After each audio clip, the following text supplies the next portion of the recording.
Zach Dodge, who's live at our call center at Mercy Joplin. Zach?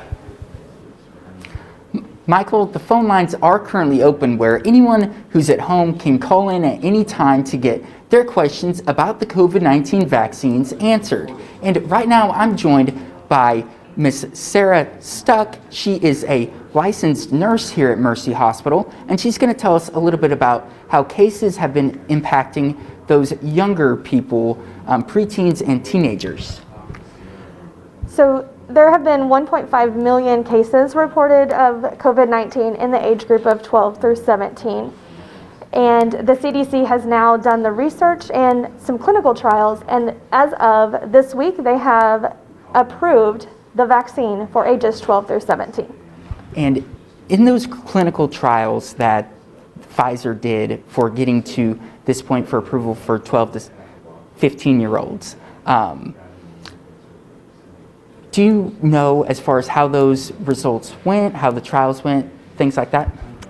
So they did over 2,000 children of the age group 12 to 17, and they did not have any serious adverse reactions from that trial, and it did prove that the efficacy of the vaccine is very high, higher than 98% for the age group on COVID-19 symptom illness.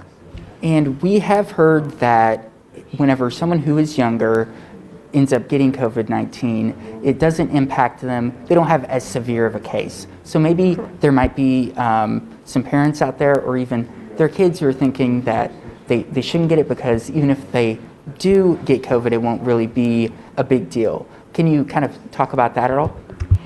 So my advice to that would just be for parents to go ahead and do their research, talk to their pediatricians, and make sure that they have all the information to make an educated decision.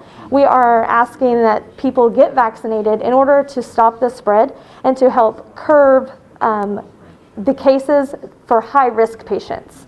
So the young adults and ages 12 to 17 can help us do that.